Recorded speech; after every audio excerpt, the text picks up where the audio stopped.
what's best for our learners, for our teachers, for all our staff and our schools, and all of us truly appreciate it. As a small token of our appreciation, you have a box there in front of you. Somewhat symbolic is a keychain that says, along with a little card that says, "Thanks for being one of the keys to our success here in the district," and we truly mean that. Hope you're able to throw that on the keys to your car, to your home, and see it as a little memento every day to know that you are appreciated. So thank you very much. Thank you. I like the pun you added in there too. It's really cute. Try, Avery. Buddy, Okay, we have, our next part of the agenda is communication. We have letters of resignation this month. Yeah, letters of resignation are never easy to accept and typically not a happy thing, but for the two individuals that I'll be sharing with you tonight, I truly am happy for them. They are moving on to something that they've dreamed to do, and totally support people chasing their dreams and doing things to better their life. So the first one is from Nick Jamrock, who is a paraeducator at the elementary school. Nick is actually looking to become a teacher. So he's moving in a direction with a position that will set him up to better do so. He's been extremely grateful for the opportunity to make a positive impact on the students every day at LES, and has truly enjoyed the wonderful community and talented staff, and he says he will miss everyone at LES. So congratulations to Nick, and best of luck. The next one is from Austin Dion, who is an IT tech here in the district. He also has found another job that will help move him along in his career. But he said that working for Lebanon Public Schools has been the most rewarding and enjoyable job he's had so far. And coming to work at the elementary school is something that he's looked forward to every day, and he's extremely grateful for the opportunity. He's been working with Jacques, Jonathan, myself, and the principals to make sure that things are in order for when he leaves and setting up the next IT tech to be successful. So thank you to Austin, and congratulations to him. The last one I have is a little bit different. Someone who is moving on, hopefully, to a more relaxing part of her life. We do have a retirement notice from Greta Skiles, who is currently serving as a kindergarten teacher for us. She writes the letter to notify us of her intent to retire at the end of the 23-24 year after nearly 35 years serving in public education. And as I said, she's looking forward to begin the next chapter of her life, and she thanks the board and everyone for allowing her to be a part of the elementary school for the past 7.5 years. So congratulations, Greta. Thank you very much, and congratulations to those. Okay, we'll move on to our public participation portion of the agenda. At this time, according to the Lebanon Board of Education bylaws, we will allocate up to 30 minutes for public participation, with each individual speaker allocated up to 2 minutes. At this time, are there any members of the public who wish to speak this evening? Carrie, come on up.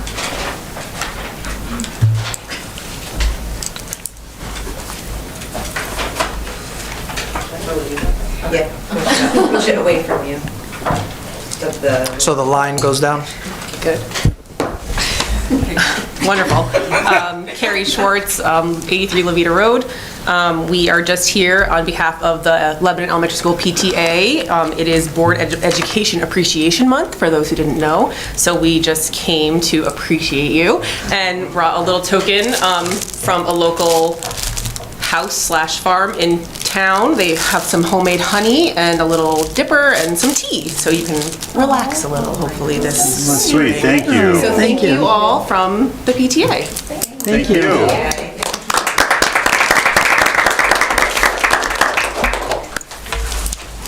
Thank you. Oh, that's so cute.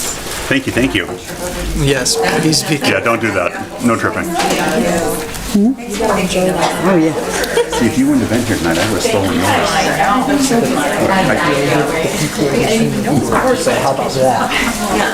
It's so cute. So thoughtful, thank you. And a little dipper. Yeah. I love little dippers. They're so satisfying. They got it from... Are there any other members of the public who wish to speak this evening? Okay, seeing none, we'll move on to the consent agenda. Trying to find out the name. Motion to accept as the consent agenda as presented. Second. Motion by Alexis, seconded by Brian. Any discussion? All those in favor, please raise your hand. And that passes unanimously. Our student representatives report, Avery. Hi guys. Hi, Avery. Happy Board of Education Appreciation Month. I didn't know that was this month. So I guess we're gonna start youngest to oldest because that just seems fair. So for LES, Ag from Lyman came down to LES and LMS to where I work, and they've been like getting the kids involved, trying to get them to get into Ag so that a lot of them come up to Lyman and not veer to a tech school because Lyman's better. So, and then also they had the invention convention. There were so many awesome things. A first grader made a catapult. Somebody made a little tape thing so that you don't lose your track of your tape when you go to roll it or put it back. There were a bunch of other cool things too that I remember talking about. And there were 5 different winners. One of them was Avery Merrill. I forgot what he made, but I work with him and he's a great kid, so I'm really glad he was one of those 5 winners. And then first grade celebrated Leap Day when it was January 29th, because every 4 years it's super special. So they got to make little hats with frogs on them and do little leaping things. And then for LMS, volleyball had their first game and they won. I don't know if they've had any other games recently, but they have. They beat Griswold 3-1. Oh, nice. Good. Because I know the first one, who did they play the first game? Lisbon? Because I knew they beat them 3-0. And that was really impressive. So I hope, since they're 2-0 now, I hope they just keep going. Talent show rehearsal has started. I know one of the kids that I work with, he's doing magic tricks. So I'm really excited to see him do his magic on stage with Miss Reynolds. Students were allowed to come and support America Red Cross by wearing something that they can read on their t-shirt. And then also Ag came down. We actually brought kids to see the animals. They got to walk one of the horses. They got to hold one of the 3 new baby lambs that just got born a week ago or so. They're really cute. The school store, it's been open. I just saw flyers recently. And then 2 people for wrestling won states in their weight class. It was an 8th grader named Logan Davis and also a 7th grader, so that's really impressive for them. Wrestling was doing great this year. And then the 5th and 6th graders are doing a thing in their science class called Mammal Madness instead of March Madness. So it's March Mammal Madness, and they have different mammals on like a bracket and a leaderboard, and they see which mammal would beat the other ones that they go up against. There's a lot of competition in that. Yeah, there is. There's a lot of competition where I work. It's like, who did you get to win? And I was like, I got an elephant. They're like, I got a dragon. And so for Lyman, the juniors had NGSS testing, which is a standardized science test that happens every year. They all hated it, but I think they all did great. Wrestling won 2nd in states overall, so they did an amazing job. Boys indoor track came in 4th for states. There's a lot of end of sports things this month for Lyman. A lot of ECC shout-outs. So you know how like ECC nominates people to, So we had Kevin Botticello, who's a junior. He got an honorable mention for basketball. Jordan Chandler, who's a senior. He got scholar athlete. Jared Russo, senior, he got sportsmanship. Jenny Lopez for girls basketball got all-star. So did Phoebe Carpenter, who's a junior, for girls basketball. Kelsey Dunnick, who's a senior for girls basketball, she got honorable mention and scholar athlete. So good for her. Michaela Piasny, who's a freshman, she got a sportsmanship award because she was doing amazing this season. Hunter Sanchez, Calvin Samarco, Cameron Samarco, James Hiltz, and Lucas Judd all got all-stars for wrestling this year. So we had an amazing wrestling team this year, just by far. And also, Lucas Judd, he qualified for New England's, which is like even higher than state opens, so he did an amazing job. He finished 13th overall. And our team finished 13th overall in state opens, which is still really impressive because that's some tough competition. The musical, this whole month was about the musical. Did any of you guys go see it? Yes. Okay, good. It was good, right? Oh, like it was so good. So before they had the musical, they had the character breakfast. About 150 people came to support, so they got a lot of support with that. The teachers were whipping up pancakes in the back. Mr. Abatelli, did you go? Miss Mike, you whipped up pancakes? And then also before the musical happened, we got new lighting in the auditorium so they could do a bunch of cool different things. Like one of the things that they got to do was put film over the light and it like spun so it looked like you were underwater. And I thought that was a really cool touch, hence them being underwater half the time. Evening with the Arts happened February 28th. A lot of people came to support. It was elementary school, middle school, and high school, so a lot of people were there. Art was displayed. I think it was a great event. And like I mentioned before, 3 baby lambs were born, and we also have a goat that's pregnant with estimated about 3 or 4 babies. Yeah, she's big. She's big. Excellent. 3 or 4. There's gonna be a lot of new babies coming up recently. So then the musical sold out 3 nights. They had to add a whole nother show that's never happened in the history of putting on musicals, so that was amazing. Spring sports started today, actually, so those are gonna get running up. And then Lyman's carpentry class that Mr. Gray teaches, they were asked to do picnic tables, right? Was that the Lions that did that? That asked? Yeah. So they're working hard. Like, I can't even go in there and ask Mr. Gray to help me with the project. He's working hard on those. Girls basketball ended their season in the state quarterfinals. So they did, was that the same as last year or better? Better. I think it's better than last year. They made it one round further, yeah. Yeah, so they did great this year, especially with the new freshmen that are coming up. And then lastly, today we had a field trip with Mr. Doyle and the business classes. It's called Money Madness. They went to Connecticut College with the Montville students, and they learned about businesses, got to hear people talk, got free food, got free sunglasses. It was a bunch of free things that they got. So that's really all I have for March. Thanks, a lot for Avery. Lyman. I apologize for the other schools. That's great, thank you. Thank you. Thank you. I just wanted to add for the board members, on Sunday in particular, I went to the Little Mermaid show, and Miss Ricard at the end was very grateful and appreciative for the new lights and thanked the board, just in case you didn't hear. Yeah. I know a lot of people were emotional after Sunday's show. A lot of crying, but happy tears. It was beautiful. It was. They I know did we already great. said that, but They did so great. impressive. What Casting was wonderful. amazing. It doesn't matter that we are a small school. I mean, No, we still exactly. put on fabulous shows when we all work together. So and I really love the collaboration between the 2 schools. I mean, Yes, and how the elementary school came in. There were a lot of them too. I love their umbrellas. Their umbrellas really made their whole outfit. The jellies. It's great. All right. Thanks, Avery. Thank you Thank guys. you. Enjoy the rest of your meeting, and thank you for the little gifts. Yes, you do such a wonderful job.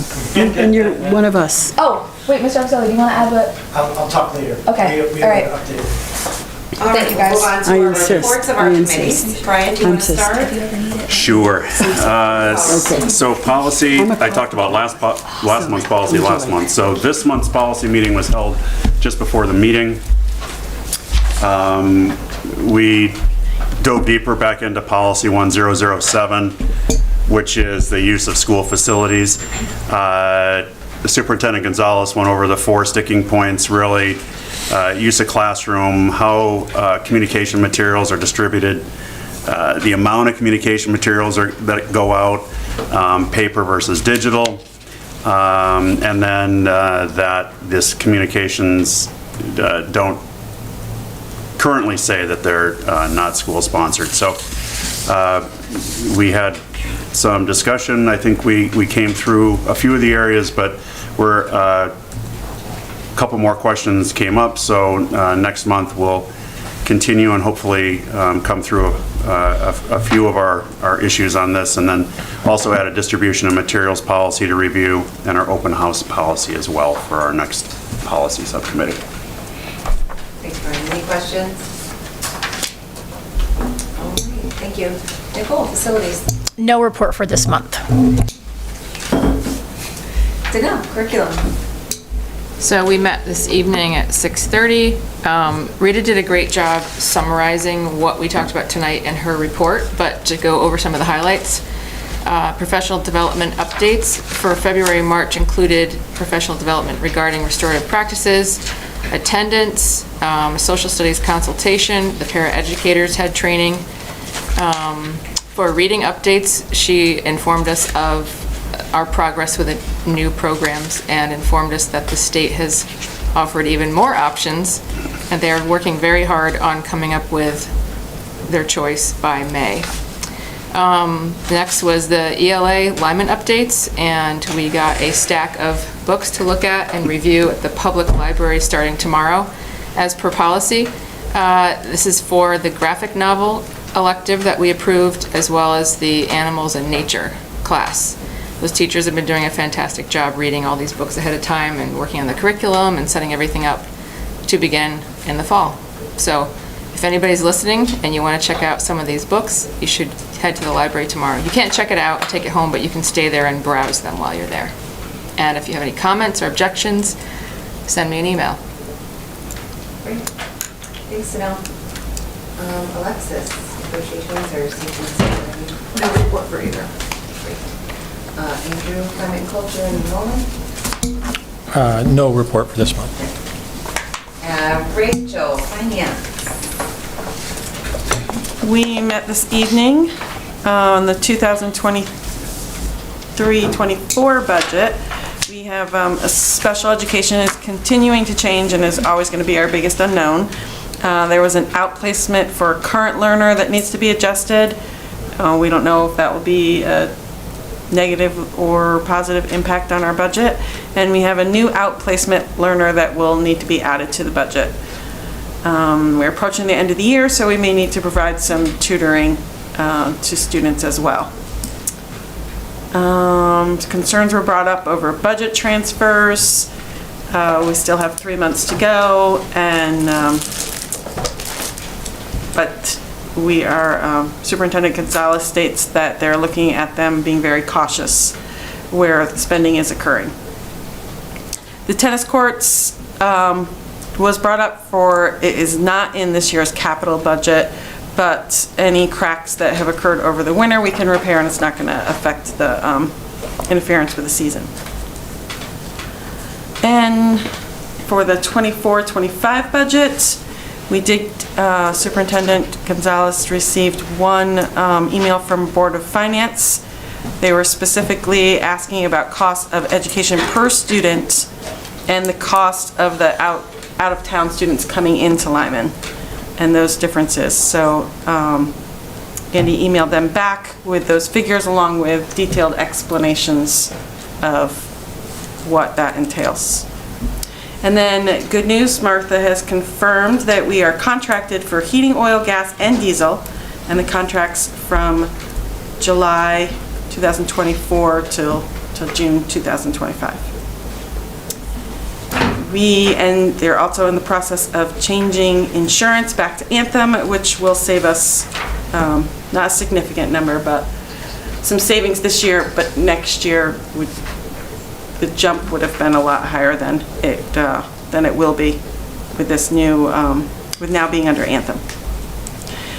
And then under advisement from the attorneys, 4 staff members were notified of non-contract renewal if the worst case scenario that we have to make further cuts to the budget.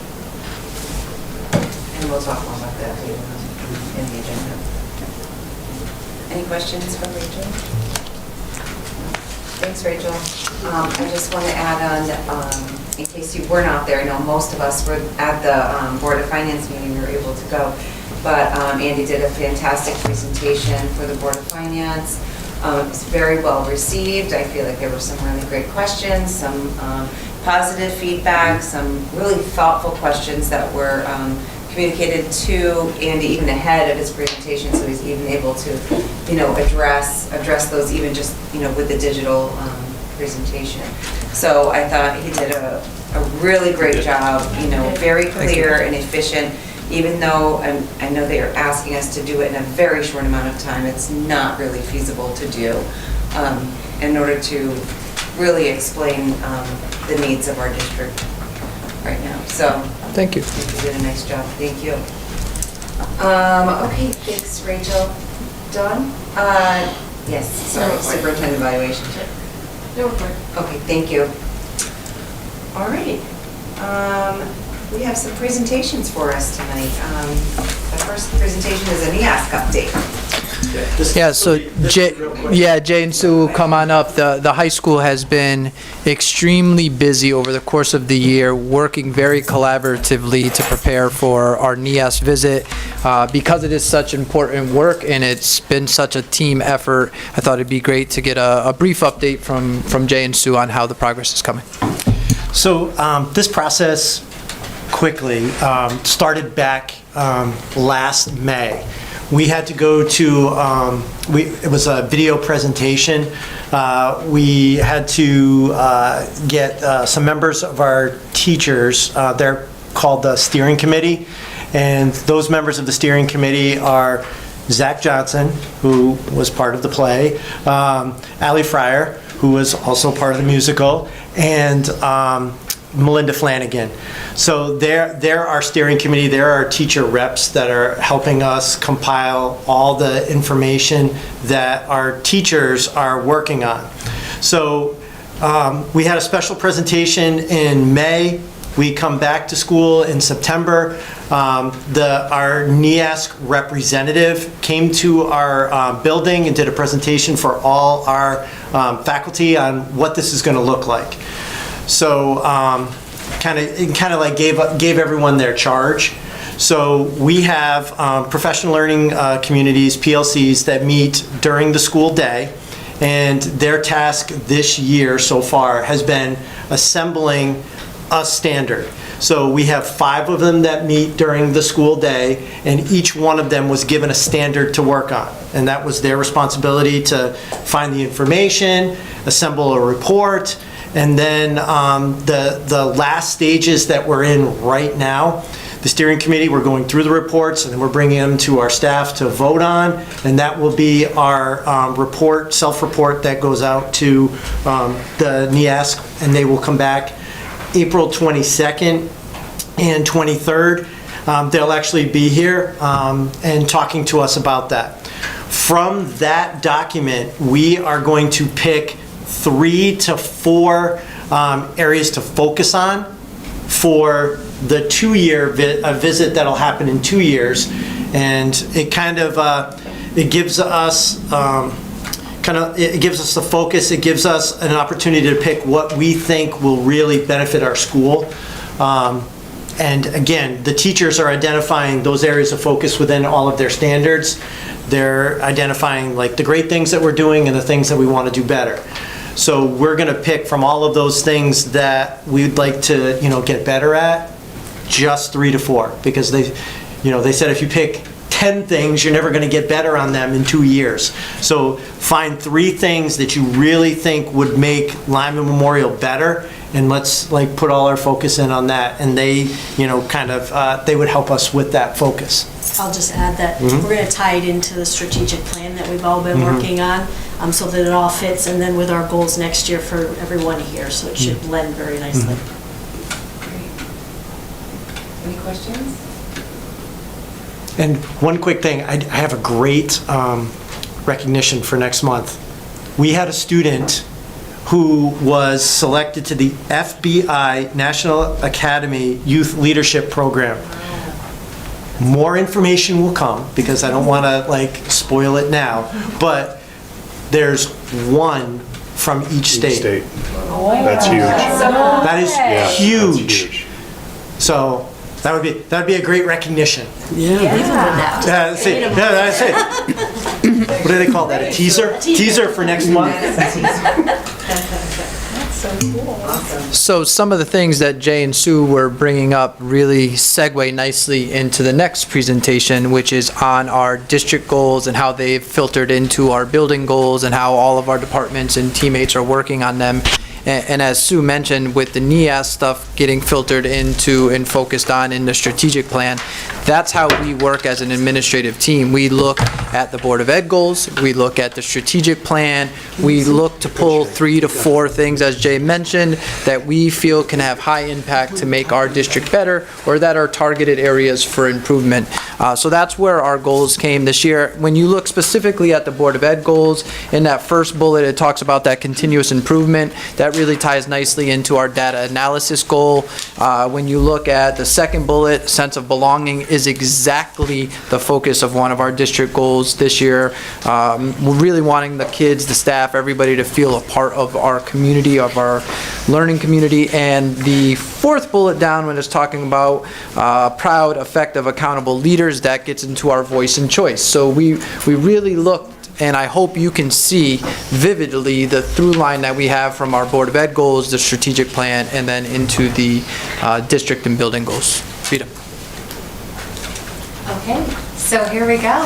We highlighted our 2 district goals in this data presentation, and we're going to do it as we've done since I've been in this position the last few years, where each building will talk specific about their building.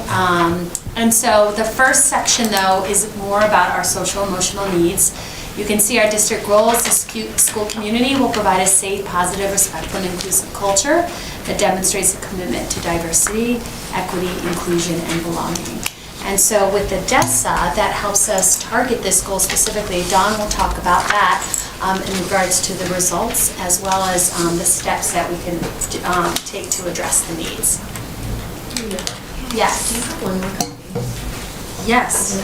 Yes. Okay, so the first slide shows the movement from the beginning of the year, which was the end of October, to early February. And when you look at that particular slide, they almost look identical, but it will be the next slide that shows where the real movement happened. So we want to look at the students that were at need for instruction, and those are our students, the 55 students where the social or emotional learning teams have worked with them in intervention groups or one-to-one counseling, and you can see that 36 of those 55, actually, I'm sorry, 19 of them moved from at-need to typical, 9 from LES, 7 from LMS, and that's about half of the students who are at need moved. And when I was working with the team at LES, all the students that were in intervention groups did move from that need for instruction to typical. The high school was a little further behind, but we were a little later in meeting and getting the groups going.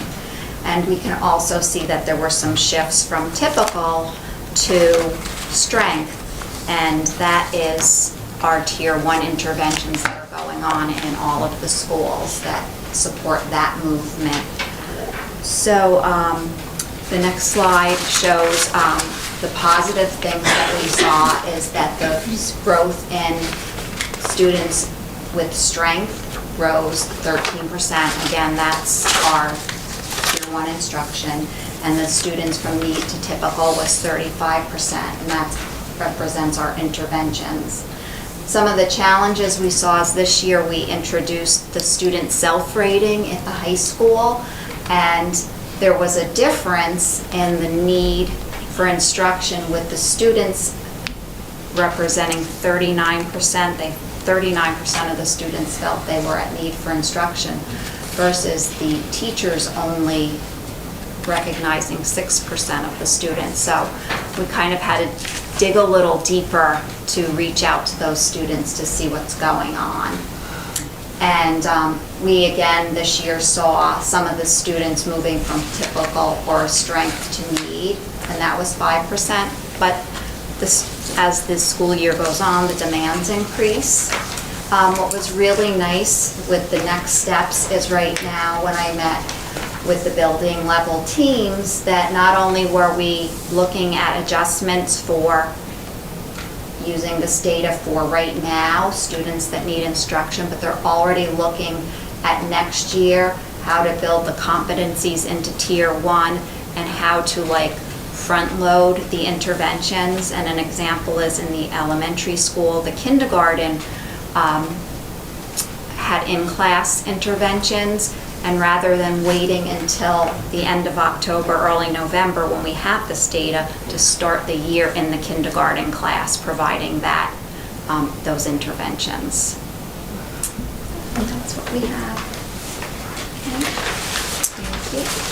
And so after we address those social emotional needs, we of course move on to those academic pieces. And that was our district goal too, about how can we engage our learners into meaningful and relevant experiences. So by looking at our data, how can we address those needs, whether they need intervention academically as well, just as we did for social emotional. So we're going to start with the elementary school first. And they, of course, have the most data. Some of it is state mandated. So they have a few slides to share. And this is Stephanie, our instructional coach. Yeah, so this slide shows one of those new state mandated assessments. We decided to use Dibble's M-Class for our universal screener for our students in K-3. It has a variety of assessments, letter sound fluency, phoneme segmentation, word reading, so there's a lot more and you get a composite score. So what I did for here was just pick the areas that each grade level kind of focuses the most on. So in kindergarten, by the end of the year, we really want the kids to be reading, to be blending words together, those kind of CVC words like mop and mat. So that nonsense word fluency shows that. So in the fall, you know, they're not even expected to do that yet. We had 5% that were at or above, and now we're up to 28%. And I expect that number to jump a lot to the spring because it's by the end of the year that we expect them to do that. And then same with first grade. They're applying all those new phonics skills that they're learning to read those nonsense words. And they're already up to 52% at or above benchmark. Second grade, I chose the oral reading fluency, which is more of a passage. So you're looking to see if they're applying those phonetic skills to text. And you can see the growth there from 37 to 49%. So almost half of our students are where they need to be or above. And then third grade, focusing on reading fluently and accurately, you can see they're up to 65% of our students at or above. So those are just kind of the key areas. But as a school, we look at each individual assessment piece of the Dibbles and their composite scores. We're making decisions on if students need intervention or how we need to adjust our Tier 1 instruction. This slide shows our benchmark assessment, and this helps us gauge our reading assessment for our independent reading level or instructional reading level. So we have kindergarten does not start with the assessments because the students are still learning how to sit appropriately in a circle at the beginning of the school year and those kinds of important skills. So they start their assessments more towards the winter time. But you'll see first grade and going down to fourth grade that we have movement in that direction for students' achievement at grade level. And this is our iReady assessment data. iReady is our diagnostic assessment that we use in both reading and math. They measure different domains. You can see the growth from fall to winter kindergarten. We don't give them the iReady diagnostic in the fall, which is why there's NA up there. We did see a lot of great growth in reading. Math is an area that we're focusing on to see why our numbers are not as high as the reading. There's still a lot of growth, like second grade, they started at 6% but jumped to 30%, so that's a really big growth. One thing to point out that we did differently this year is for third and fourth grade, we changed their assessment schedule. So we have found the past couple of years that taking the iReady in May back to back with SBAC is just too much. It's too much for our students, it's too much for our teachers. So we still have 12 weeks of instruction between diagnostics, but we started everything earlier. So we started like very early September, third and fourth grade took the iReady, then they took it again in December, and now they'll take it again before April vacation. So there's 12 weeks between, but we're interested to see the data and how it compares to other years when we kind of stretch it out. But we really didn't want it back to back with SBAC because it's just too much all at once. If I could add another interesting point just for the board to be thinking of as it connects to things Rita in the committees before had been talking about with all of these shifts in terms of program and curriculum. Studies have shown over time that there's even sometimes a dip after you make some of those significant changes. And at the elementary school in particular, there's been a lot of change over the years and it will continue to be that change. So just something else to be mindful of, and we're looking at that and considering that when we look at the data as well. And one thing also to note is recently iReady will put out that they'll have new norms for next year, and they're taking into consideration the past few years with COVID. So typically norms do change every 3 to 5 years, but it's usually like a point up or down. There's going to be sometimes 10 points difference. So a student who may be in like the 24th percentile this year, next year could be in the 34th percentile. So we're really looking at that data carefully, and next year after our students take it, it'll be interesting to see where they fall once we have those new norms as well. So this slide is really focusing on growth because we want to focus on growth as the most important indicator. You want to have growth not just achievement on grade level, but we want to see growth for all of our students too. So for this particular side, we have growth in reading. You'll see the slide underneath where it says 75%. I already suggest that we want to see at least 50% growth, but we're seeing 75% for reading. And this is the math growth. Again, math is an area we're looking more closely at, so we didn't yet achieve that 50% growth. We're not too far off, but we are looking at each class and each grade level to see what we can do to support our students in their math progress. So some celebrations, and we have a lot to celebrate at the elementary school. So 71% of our K students have that at or above achievement for phonemic awareness, and that's really been a target of ours to have that strong phonemic awareness and utilizing the Hegarty program in those early years. 66% of first graders using that structured literacy approach have that achievement as well.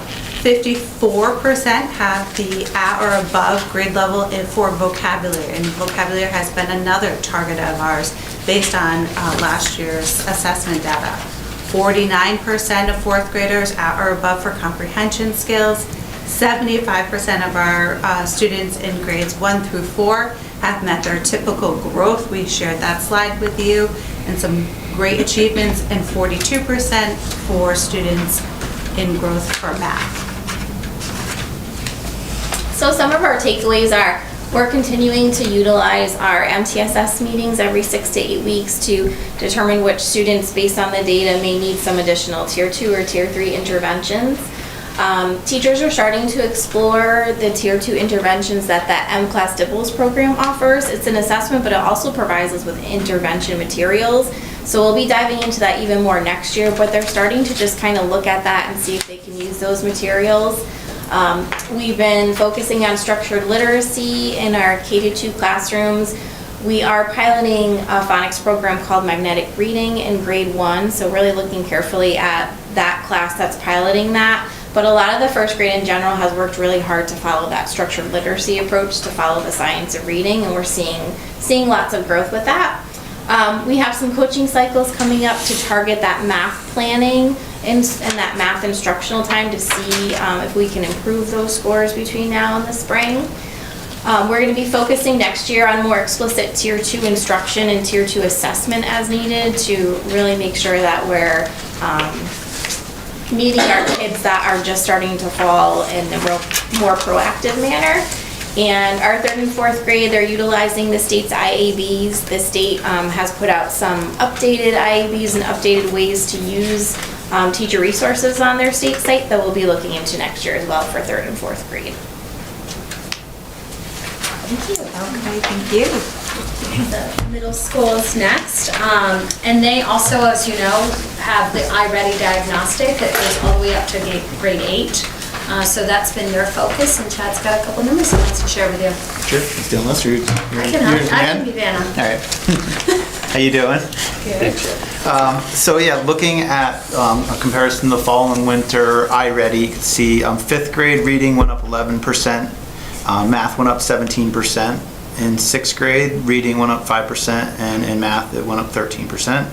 7th grade, we dropped a point in reading, which is a point I'll circle around to later, and then we went up 11% in math. And in 8th grade, there was a 9% increase and a 4% dip in math. So overall, at LMS, we saw a 6% increase in reading and 11% increase in math. Both this slide and the next slide kind of just summarize that in graphical form, but as we dive a little deeper into the data, what we really noticed is that our top tier kids that are really following my path through iReady are those self-directed learners. Like with my path, they fly, they really soar. And those students that we had that were receiving a lot of intensive interventions that were in the red, they also soared. It's the students in the middle that we saw that kind of didn't have the increase that we saw from either end. So then we dove in a little bit more and we're like, well, let's look a little closer. And what it really was when we dove closer is that group probably went a little higher than what we thought that they would. But within there, you have a segment of the population that went backwards, that actually performed more poorly on the winter than the fall, which from an academic standpoint isn't necessarily possible because they've already shown the ability to do it. Shows you that is a motivational piece, which comes with the territory with middle school. And we'll talk a little bit in the future slides about how we want to address that motivational piece as well. Progress towards typical growth is a little hard to understand, so I thank my sister for trying to tackle that one. But basically, when it comes to iReady, with their typical growth is staggered. It's like the law of diminishing means, where if you're at the top, you can only improve so much, but if you're at the bottom, you can improve a lot. But regardless of where you are within those tiers, you want to show 50% growth by halfway through the year, 100% by the end. So if the goal is 50, you can see that LMS as a whole is at 85% towards their typical growth for math and 95% for ELA.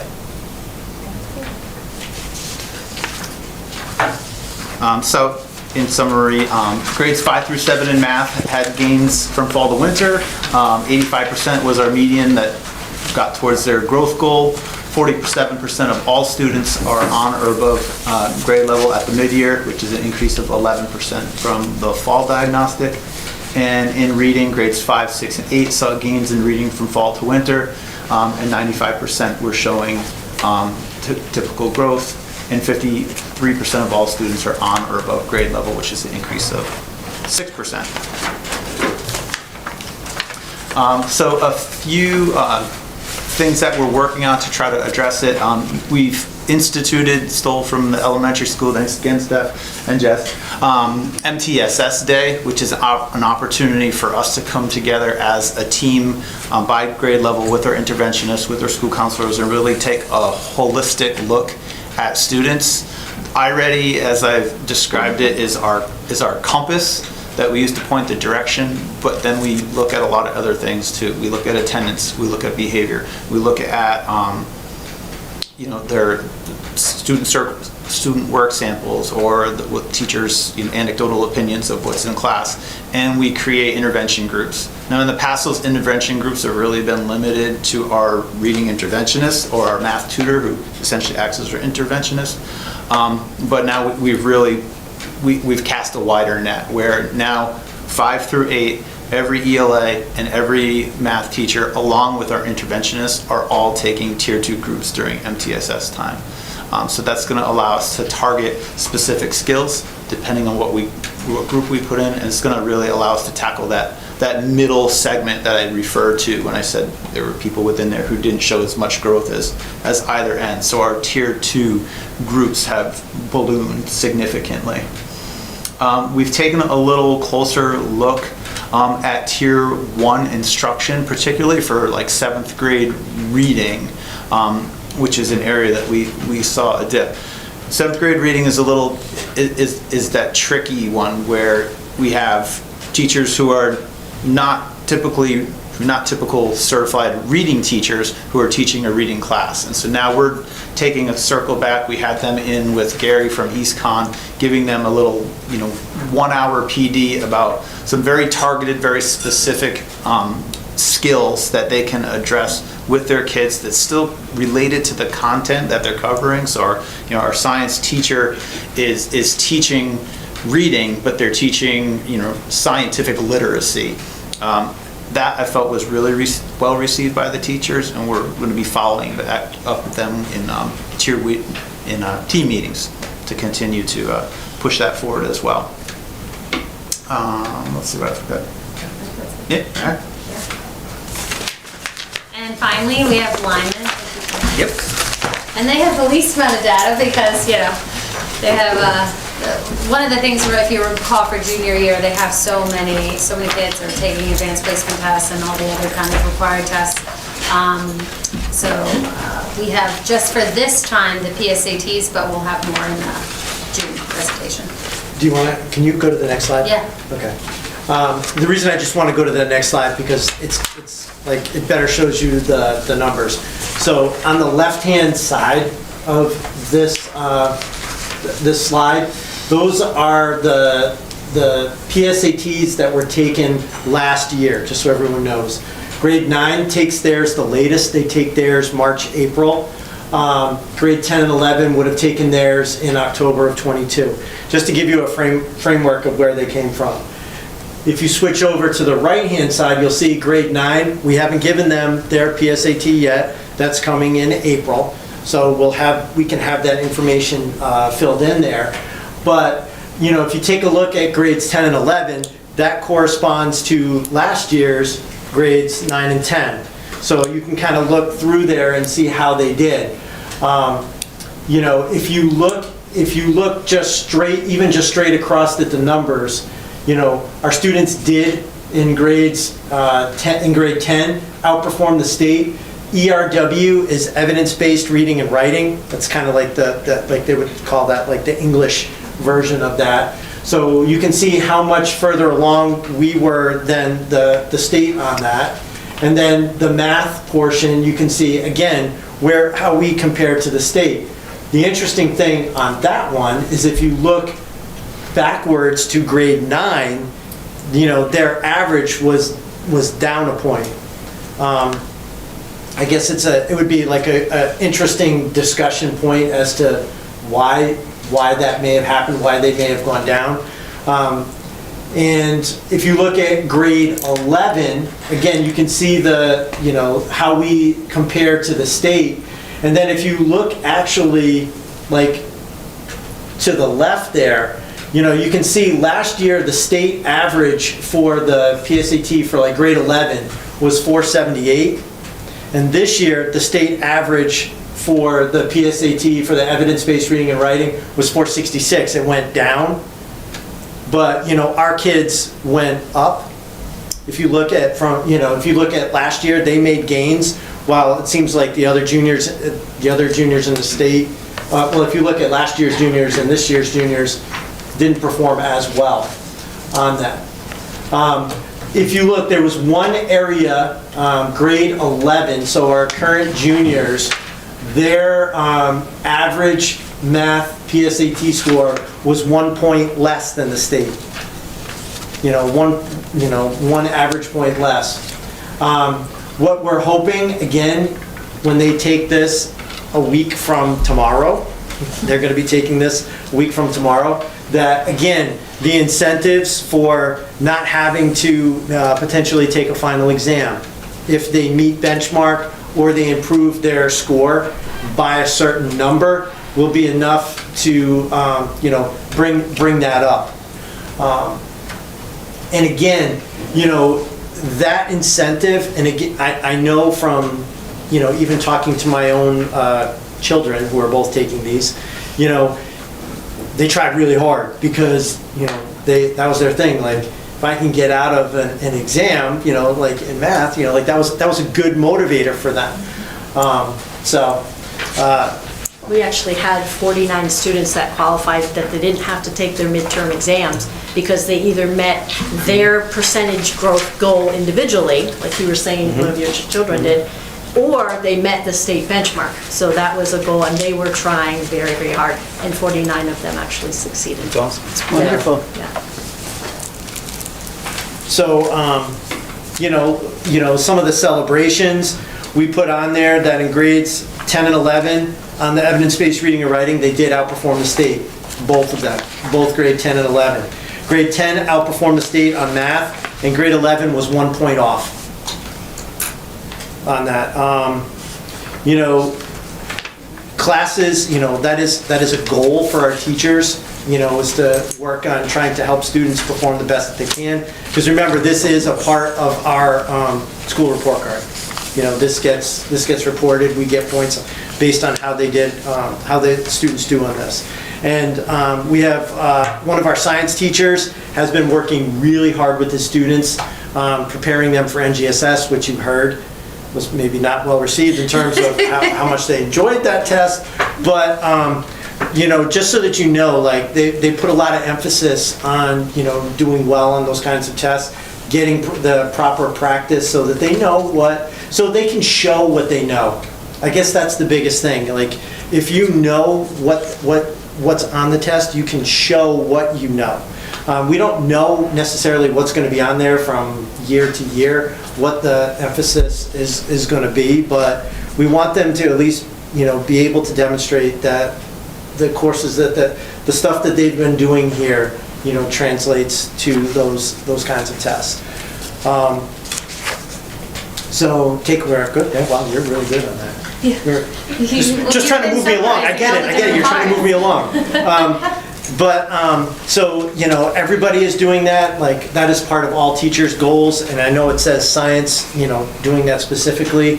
He had talked to me during his goal meetings about our junior science teacher, about really making sure that the students, took a couple of practice tests so that they knew, what was going to be on there.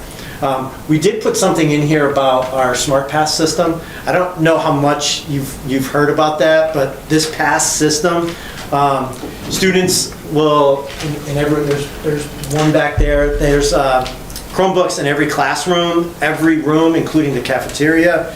Students create a pass, the system logs it, it tracks where they go, how long they've been gone. So we've been having meetings with teachers, not teachers, parents, and we've been able to say, your kid's written a lot of passes, and some of the parents have been great and said, you know what, my kid doesn't need all those passes, so it's a great way of tracking what our what our students are, where they're going. It looks for patterns, like, are they meeting up with friends? Are they,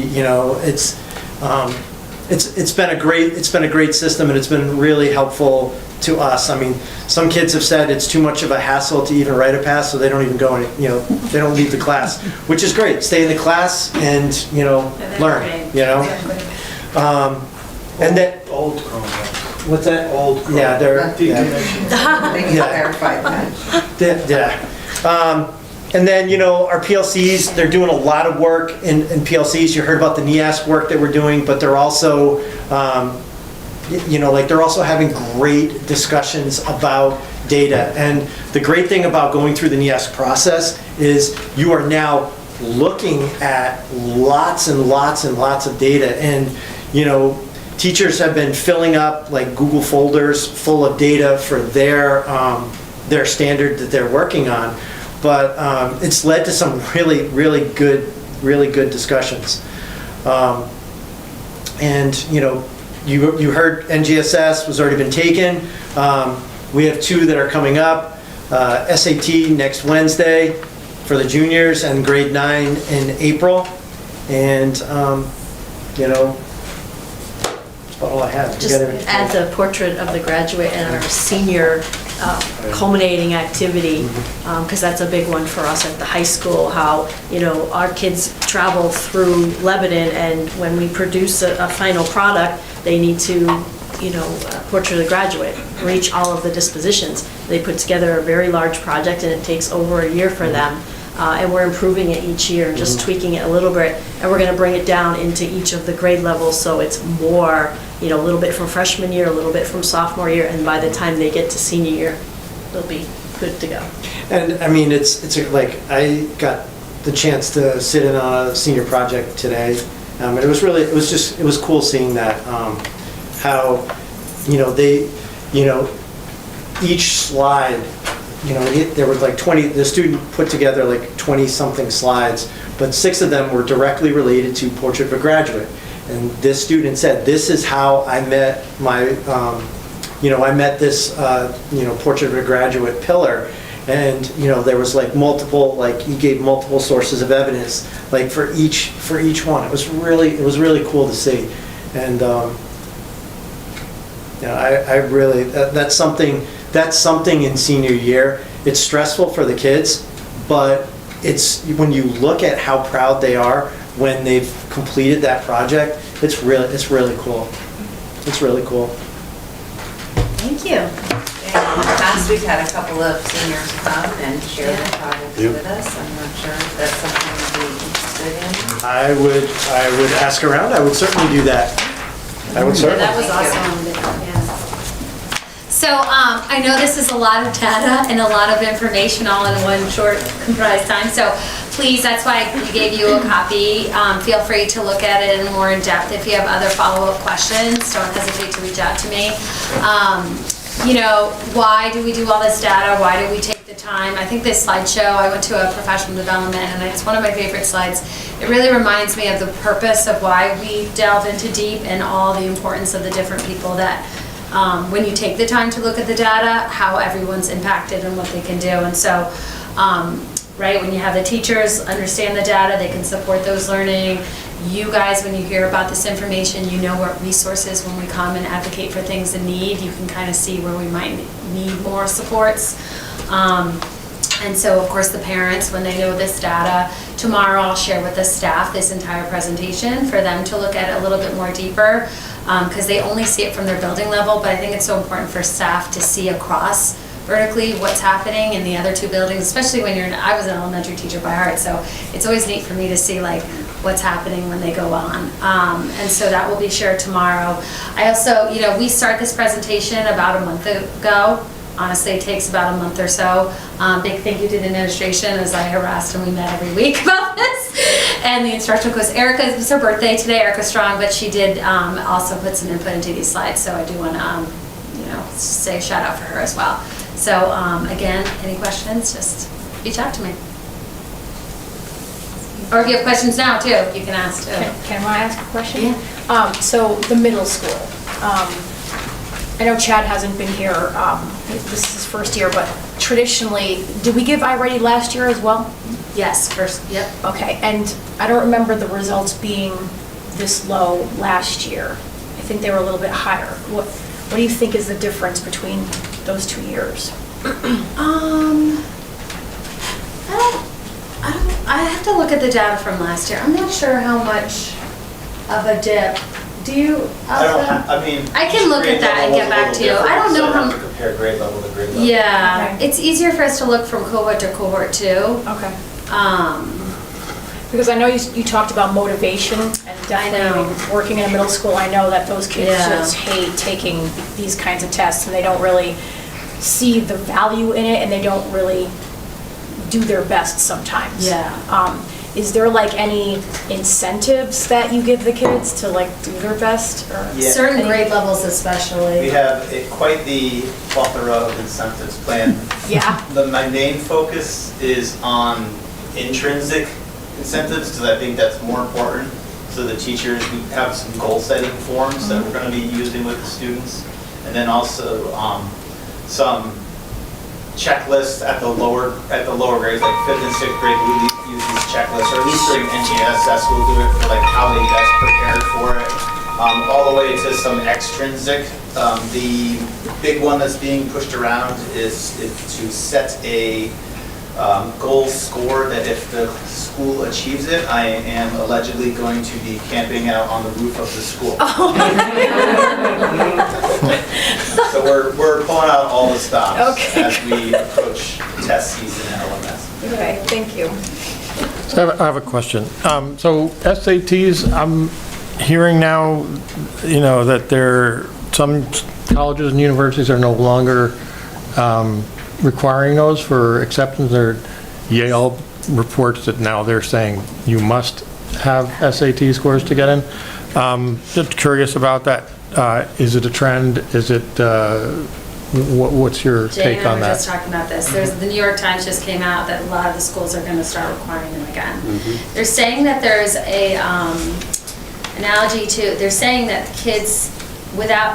they're saying that the performance of kids drop out and their achievement in college is showing that kids who when they didn't accept the SATs, their students' achievements are not as good in college. So the SATs seem to show some sort of commonality that if you do well, that does show some success, better success often in college. So before, yes, in fact, last year, actually earlier in the year, Sue and I were like, oh, the SATs, and then now there's many colleges starting to. Huge push. Starting to push it back up. So it seems that is going to be back into the picture. which For will... me, if it were I was a junior, I'd be so happy I would be taking them again, you know. Well, and I wonder if there will be now back the dip of the scores going better, because there was a little bit of feel, I think, from some kids that right, they didn't care, especially during COVID, they didn't, right? But now it's back to being on the forefront. Thank you. Nicole, my loving sister, was able to pull up the data from last year. Our reading scores were the same as last year, and our math score is 1 point higher. So we're pretty Gotcha, well. so it's around the same area. Okay, Thank you. That platform, see, it's easy, right? Thank you. But today was an MTSS day at the middle school, and so Chad was sharing that. It's a new thing that we've put into the school this year, and the teams come and we talk about the kids, each kid, we look at our data, we create new groups, and it's a change for middle school teachers to address Tier 2. It's not as common, you have your content, that's your content, you teach it. And so the thought of having a group during MTSS has been a change for them, but they've been seeing the results and the difference when they take those 7 and 8 kids and target them. And don't just have the tutor do it, they're doing it too now as well. So you've got like more kids you can address than just the 5 that are going to the tutor. And are you targeting both reading and math with those MT? Yeah. That's good. Yeah, so today, every team had, thank you to Chad, who got the sub coverage, but it was for, we took some reflection that we need a little bit of a longer time to discuss, but it was the reading teachers and the math teachers that came. Gotcha. Can I make one other observation? And I don't know if the math department at Lebanon has thought about this at all. But, it's a growing trend that some freshmen take 2, they double up in their math courses freshman year, which is fabulous, right? Gets them, a little bit. So they can take their, Right. But when you're taking the SATs as a junior and you haven't taken geometry or algebra 2 since freshman year, 2 years ago, calculus is different. It's not the same. So sometimes when you go into pre-calc and then you go into calc, you haven't been using those skills from geometry. Not all of them. I know some of them are carried over, but there are some skills that are not addressed in 2 years. So has there been any thought, maybe it is something that the math department would consider, a crash course, an after-school course, and like a review from those skills that they learned freshman year? I do wonder. I wonder how many kids is that, do you know? It's quite a few. I know it has been. I know, I feel like more and more people Yes. I do, I know. And that's across, even like my son's high school, everyone was, I mean, it's something we can bring up. That's something definitely we can bring up. One of the teachers... Do you know how many kids are there? There's not as many taking like algebra 2 and geometry right now, but we had a teacher that wanted to run like an SAT club. Right, she did, She didn't get a lot of takers. That's right. So her, instead of like not doing anything, she runs like math help during that time. So she's still working with students on math, even if it's not necessarily directed at SAT, the SAT, but she's trying to help students. But I think, I know if we went to her and we talked about this conversation, she would, if we could get some takers. Yeah, especially with this push again to get back to the SATs. Yeah, if we could get some because you're right, takers. for the longest time, it's been like, oh, it's not a big deal, it's not a I big know. deal, and then all of a sudden this new research comes out, and they're like, oh, no, we should be paying attention and trying, so. Yeah. Thank you. Just a quick one. I know this is all about data and testing, and I think when you asked the question about the middle school, I think of the middle school growing in leaps and bounds as far as behavior and culture and climate. So even though our academic data may have been like small at the middle school, I think the focus there has been in a different area, so there's great improvement in that way. So I just want to highlight that part. Any other questions or comments? All right, thank you. Thank you, everybody. Thank you. And now another presentation. Yay! All right, I will do my best to make this quick. I know I've shared with the board consistently in weekly updates about the Increasing Educator Diversity Plan. Do you need this or no? No, I'll be all set. And no administrative report. No administrative reports tonight, no. Oh, Jay. So, one of the legislative mandates that the state has come out with is in regard to Public Act 23-167, which is that every public school system needs to submit to the Commissioner of Education an increasing educator diversity plan. And I've done my best and looked at this with an optimistic lens that this is a growth opportunity for Lebanon. And I know that at a previous board meeting, I shared some pretty staggering statistics about the number of applicants within our frontline platform and their lack of diversity, and said that that was a growth area. But since then, I've done a little bit more research of my own using a comparison of educator and student diversity trend tool that the state actually has available on EdSite Public, so you can go take a peek at it. So in 21-22, there were 53.8% of our students were of color. And in the state of Connecticut, only 11% of the educators were of color. So their thought process behind this was trying to get an educator workforce that has similar backgrounds to the students that they're serving. So we were far off as a state, even farther off than what we are here in Lebanon, because our student of color population is 13.6% in 21-22, or 23-24, and only 5% of our educator population is of color. So we do have some room to grow, and I'll talk a little bit about that in the goals. But interestingly enough, they have like a candidate count and demographic information for educators in general. And in 21-22, there were almost 5,000 new educators coming into the workforce. And in that time, there were only 18% of that 5,000 were people of color that would grow the diverse pool. So it's not like we had many opportunities, although we could do better. I think it's a systemic issue and something that the entire state is seeing. So I just wanted to clarify that while the data is staggering, it's not just specific to Lebanon. And in this tool, I was able to see that it's not just around race and ethnicity. There's a lot of gaps within gender as well. So for example, from that educator pool, only about 1 in every 5 soon-to-be teachers that were coming out were male. So when we have this increasing educator diversity plan that we'll be implementing, it's looking at a variety of ways to grow the diverse pool of applicants that we get. And as I highlighted before, this is only to increase the applicants. We're going to take the most qualified and the best fit, but I do think we can do better to draw a more diverse pool. So in short, one of the goals will be to increase the percentage of diverse educators applying for positions in Lebanon from 7% to 14%. So we're looking to double that in about 2 years. Some of the key activities or strategies, this was a nice activity for me to go through and say, oh yeah, we're doing a lot of these things really good, and put those into the plan, but then look for areas that I think we could grow. I think we haven't really tapped into using radio or social media ads in the way I think we can. I think that I need to do a better job getting out to regional recruitment events. Interestingly enough, they had one down by the Short Line recently at a hotel, and I inquired, how do we get a table? And of course, there's a substantial fee.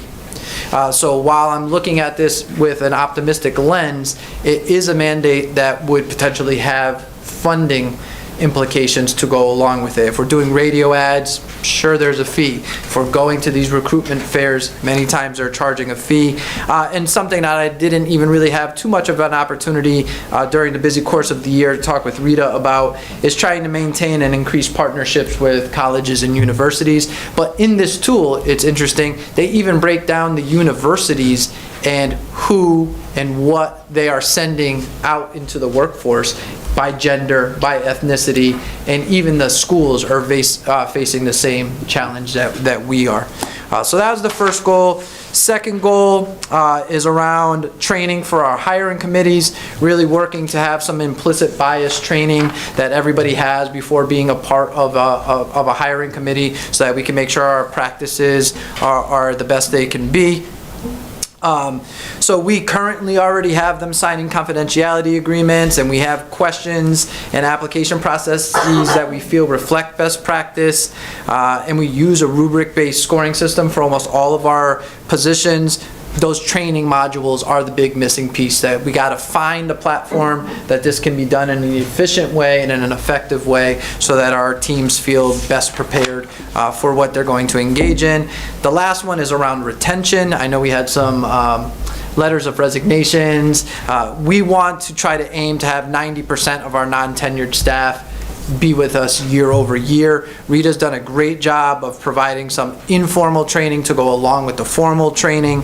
But some things that I think we can continue to grow on is looking at not only waiting for someone to leave and then giving them a survey on their way out, but maybe doing an entry survey, looking at ways that we can support them and help them grow. And then instead of waiting for them to leave, maybe a year after year, especially for our new teachers, what went well this year, what didn't go well, how can we support you in the future? So working on developing those types of surveys. And then I've seen some things that have been done on different websites for schools, and I know that trying to do that within the spotlight section of our newsletter, but specifically looking for ways to celebrate and celebrate success for our diverse population in our community already within newsletters and on our own webpage. So some things that I think are attainable and good growth areas as it relates to educator diversity in the state. So in our district.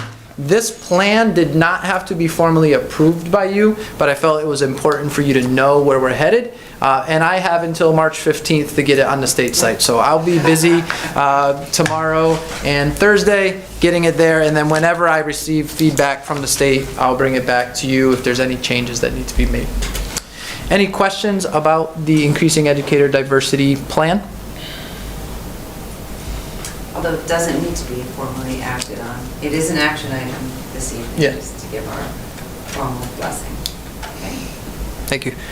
The other part of the superintendent report deals with changes that we made with our COVID-19 protocols. I know that this is another one of those examples of communication that was sent out to you when I sent it to the staff and to the community. I did bring it and put it at your place setting if you want to take a peek at it again. We have long followed CDC guidance, worked closely with Uncas Health, and then consulted with our school nursing team to make any decision as is related to isolation periods, masking, etc. This was the most recent of those changes. It will have a direct impact, hopefully, on our attendance efforts. Many times, staff and students were required to isolate. Now they're treating this like many of the other respiratory illnesses, which is outlined in this plan. I just wanted to make sure that you had an opportunity to ask questions or make comment. As an aside, I have not received one comment from a community member or staff member that has not been in support of this shift. Any questions on that? Does this include the masks too? I didn't really read through it, but you know how kids have to come back after 5 days with a mask on? Is this shift away So that is still considered a best practice and a mitigation measure. It's not a requirement. Gotcha. I'm glad you brought that up. Something else that I didn't point out to the board, in person, I mentioned it via email. We'll no longer be keeping our COVID tracking system. We will no longer be updating the COVID dashboard. Notices are not being sent out to staff regarding individual cases. We're going to treat this like other respiratory illnesses. Thank you. Any questions? No? Okay. All right, we'll move on to our finance report, the 23-24 budget. Martha? Hi, Martha.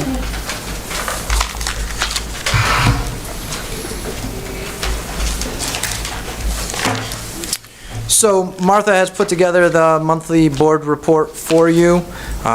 There are no real surprises. I gravitate right towards looking at that percent remaining number and looking at the historical comparison. Martha did also add a bullet point around the first excess cost reimbursement payment, which was shared in our finance subcommittee. I don't know if there's any questions that the board has regarding specific line items or overall budget that Martha and I could try to answer.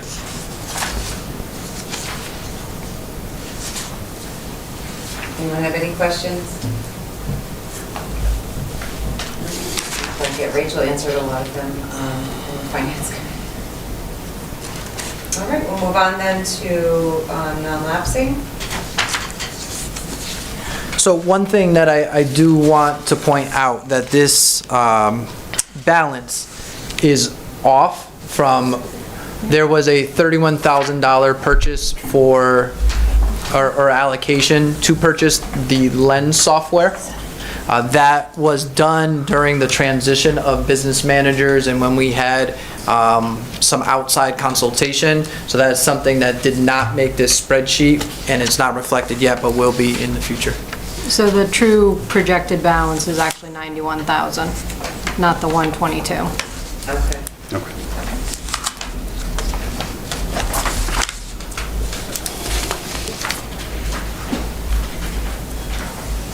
I believe it was voted on back in November.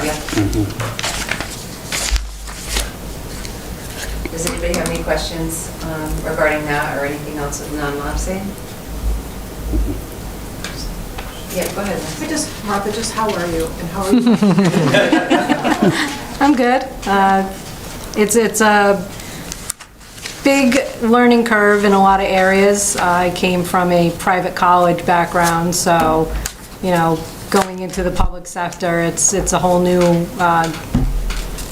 rule book for me, but I'm getting through it, and we're pushing through the audit now. We're hoping to wrap that up soon, and the audit firm that, has done the audit last year and this year, they're fantastic. They're great to work with.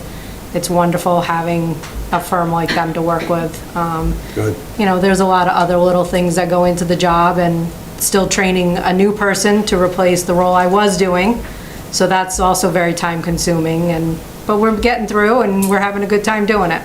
Yeah, thank you. Way to jump in with your life preserver. Yeah, thank you for asking. I actually, after the Board of Finance meeting, I went 2 days without going into Martha's office. I had to go let her know I wasn't mad at her, and she just smiled. She seemed very happy not to see me for a couple days. No, I'm good, Andy. You can turn around and go back out. You found your way in. Yep, that's kind of what I said. I'm all set. Good to hear. Yeah. Yeah, So it's glad awesome. to hear. Yes, thank you. Thank you. And what a time of the year for you to Yes. step in. Yes. So thanks a lot. All right.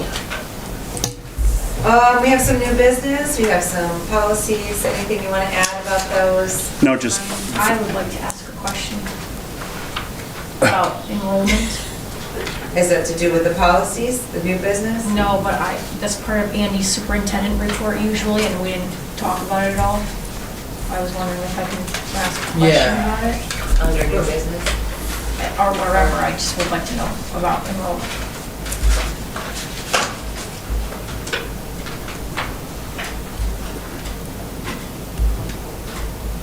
Maybe we can add it to the We agenda. can definitely add it to the agenda discussion. Yep, like later? No, you can just add it now. Why don't yeah, you- just do it. Go just- for it. Yeah. Discussion Okay. item. I just noticed that there were 7 kids that left in the past month, and I was just wondering is there a reason? Are they going out of town? Are they outplaced? What's happening? Yeah, I think we just had a time of the year where families made moves. They don't come to me with specific reasons why they're moving. I don't know if the administrators have any insight. Just one of those months, just like we've had months where we make significant jumps where families move in. Any thoughts about that? I've seen movement from families that have been transient in the past as well, have had other ones. Okay. It's helpful to know. Yeah. Good. Thank you. Thank you. Did you have anything, Brian? Oh, if I could, sorry, just to point out too, like, it's not specific to one building. Like if I saw, 7 to 10 kids move from one building, that would be odd. We're looking at 1 from the elementary, 4 at the middle, 2 at the high. So, you have a family of 2 or 3 at each building, and you can see that impact. Thank you.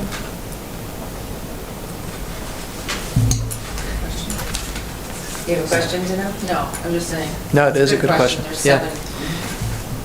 It just worries me a little bit, that's all. Go ahead. Sorry again.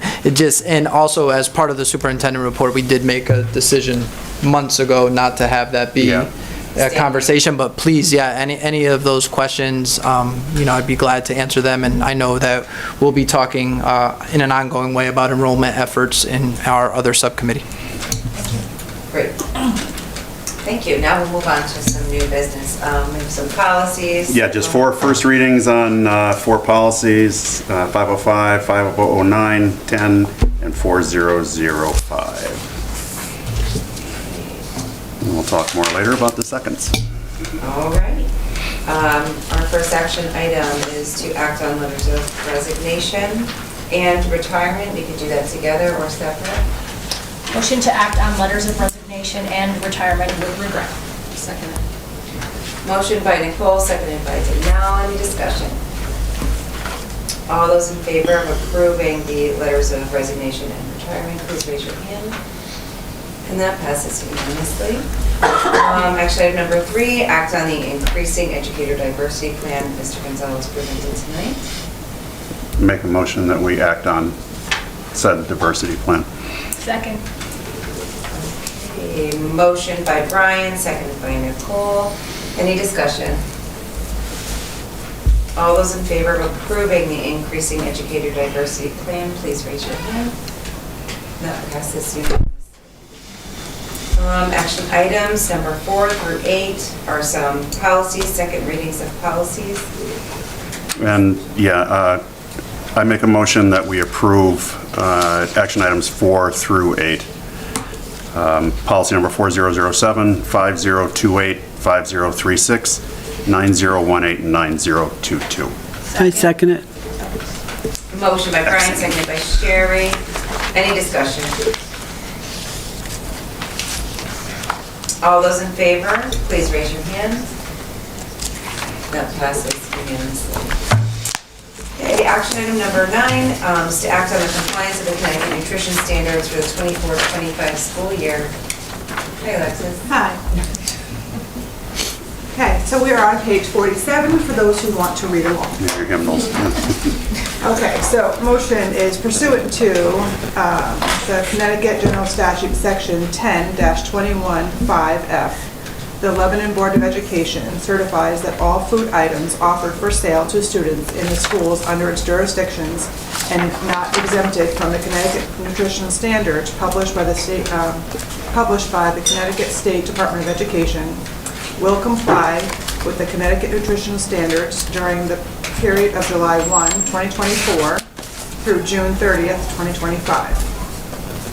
The certification shall include all foods offered for sale to students separately from reimbursable meals at all times and from all sources, including but not limited to school stores, vending machines, school cafeterias, culinary programs, and any fundraising activities on school premises sponsored by the school or non-school organization and groups. Motion by Alexis. Second. Nicole, you're not going to repeat it? Seconded by Nicole. Any discussion? All those in favor, please raise your hand. And that passes. Thank you. Alexis, action item number 10, act on the exclusion of selected foods and beverages from the Connecticut nutrition standards for the 24-25 school year. Okay, this was on page 48 of our packet. The Lebanon Board of Education will allow the sale to students of food items that do not meet the Connecticut nutrition standards and beverages not listed in section 10-221Q of the Connecticut General Statutes, providing that the following conditions are met. 1, the sale is in connection with the event occurring after the end of regular school day or on the weekend. 2, the sale is at the location of the event. And 3, the food and beverage items are not sold from a vending machine or school store. An event is an occurrence that involves more than just a regular school scheduled practice, meeting, or extracurricular activity. For example, soccer games, school plays, interscholastic debates are events, but soccer practices, play rehearsals, debate team meetings are not. The regular school day is a period from midnight before to 30 minutes after the end of the official school day. Location means where the event is being held and must be at the same place as the food and beverage sales. Second. Motion by Alexis, seconded by Nicole. Any discussion? All those in favor, please raise your hand. And that passes unanimously. Thank you. Okay, action item number 11 is to act on the use of non-lapsing funds for purchase of override ports for the lens system. So we had previously come to the board to get approval from the non-lapsing account for the purchase of the lens system. We had just referenced that earlier. In the process of acquiring the system and all that goes along with it, there's something called an override port that is needed to be added to our PA system.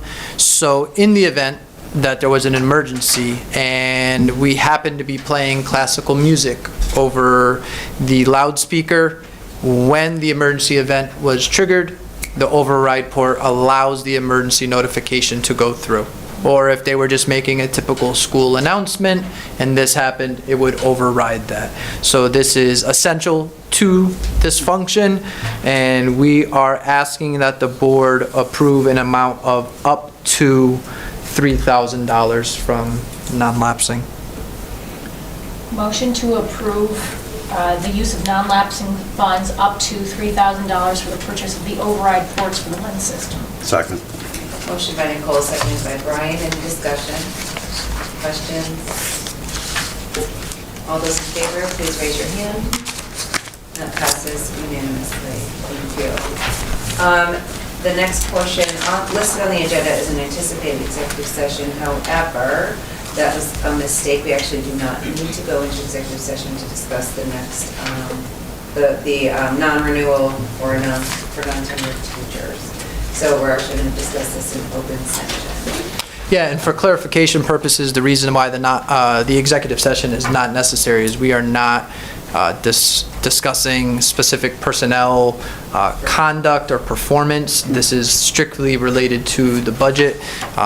For the board's knowledge, I did have conversations with these individuals to let them know that I would be making the recommendation this evening, and that it is strictly a proactive approach to possible non-renewals if the budget does not move forward as presented.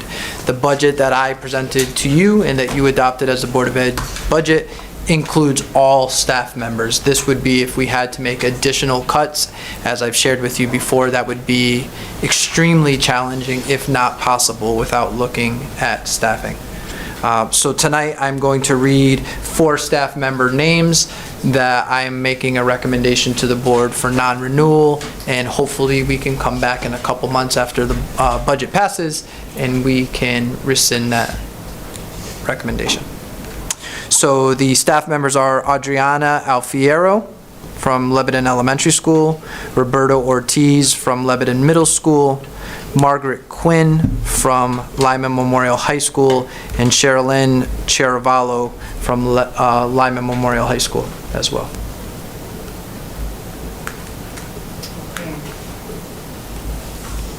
Hopefully this is just a formality. Motion to act on the non-renewal of the non-tenured teachers that were just named. Second. I have to say in the event that the budget doesn't pass. No.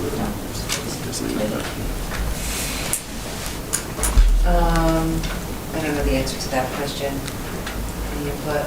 I don't think so. It's a preliminary, well, it's a... In the event.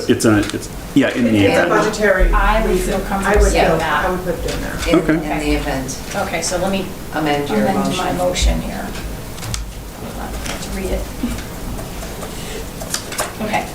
Motion to act on the non-renewal of the non-tenured teachers that were just named in the event that the budget does not pass.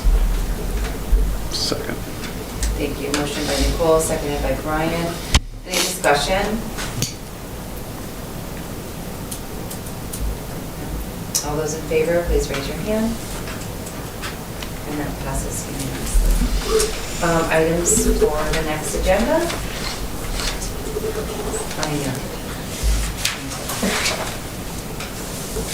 Okay, you know where to find us if you'd like to add any items for our next month's agenda. Thank you very much, everybody. We will adjourn at 9:03.